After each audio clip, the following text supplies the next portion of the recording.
Has your veterinarian criticized you for feeding or wanting to feed your pet a raw diet? In recent years, some pet owners and veterinarians have started to butt heads when it comes to nutrition. On one end, you have a frustrated owner feeling like they aren't being taken seriously, and on the other end, you have a defeated veterinarian because their client is believing information that they read online over their professional advice.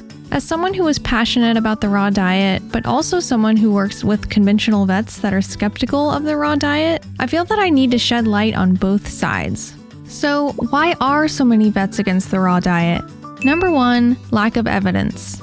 Many owners criticize veterinary-tailored pet food companies like Hill's Science Diet and Purina because they believe that they brainwash vets into thinking that their product is the healthiest choice for their pets. The problem is that these companies have internally funded studies and food trials to back up their claims, and they don't have an incentive to perform research on raw diets since it competes with their own products. Raw food manufacturers, by comparison, are still relatively small businesses and just don't have the resources to fund research on raw diets. Veterinarians will not be convinced until there is solid evidence from the experts. As quoted by veterinarian Dr. Lisa Freeman, at this time, there's no scientific studies showing any health benefits of raw meat diets. Their appeal is based on word of mouth, testimonials, and perceived benefits. However, this isn't entirely true, as new studies are starting to emerge as raw diets become more popular among pet owners.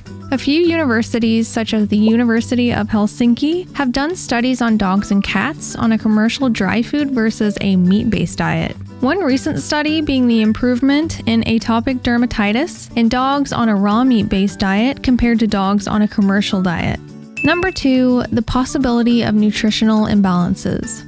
While the raw diet sounds nice and even may make sense to the veterinarian from an ancestral perspective, there's a lot that goes into understanding your animal's specific nutritional needs. And leaving it up to the owner to figure it all out doesn't sit well with veterinarians. Not everyone will go through the effort of learning what it takes to balance their pet's meals, and sometimes may not even realize that it's even necessary to do. Commercial food is balanced with the vitamins and nutrients your pet needs to sustain life, and those requirements need to be fulfilled with a raw diet as well. I remember a client coming in to board their dog at one of the veterinary hospitals I worked at, and the owner said that the dog was on a raw diet, so naturally I was super excited. But when I saw that the dog's meals consisted of hamburger meat and eggshells, I was pretty horrified. Oftentimes, it's just safer to say no to the raw diet than assume or hope that the client is going to do the right thing. Veterinary nutritionist Dr. Lisa Weith states that if an owner elects to feed a home-prepared diet, they need to be counseled on the risks of this feeding strategy. And many vets just don't feel comfortable doing this. Number 3, the risk of salmonella. There are bacterial risks when preparing raw meat that pet owners need to be aware of, which adds to the list of liabilities the vet has to carry when giving the okay for a raw diet. Teaching someone what to do and what not to do when handling raw meat may often seem like a lot to go over, and the risks just don't outweigh the possible benefits. According to ACVN board-certified nutritionist Dr. Sherry Sanders, veterinarians who recommend feeding raw meat or eggs without giving full disclosure of the risks and precautions may face legal ramifications. Veterinarians use sources like the FDA CVM, which claim that some commercial raw pet food may be at higher risk of salmonella contamination. But the research still isn't clear on what particular strains and quantities of salmonella actually cause illness in dogs and cats. When it comes down to it, most conventional vets just don't want to deal with the risks involved. They don't want to be held responsible if someone does it wrong or ends up harming themselves or their pets in any way.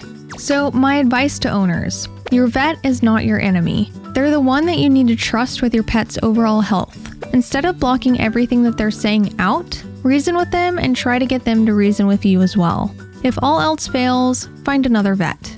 My advice to vets: the raw diet is still fairly new, and it may be beneficial to investigate the diet yourself from an unbiased standpoint so you can better advise your client.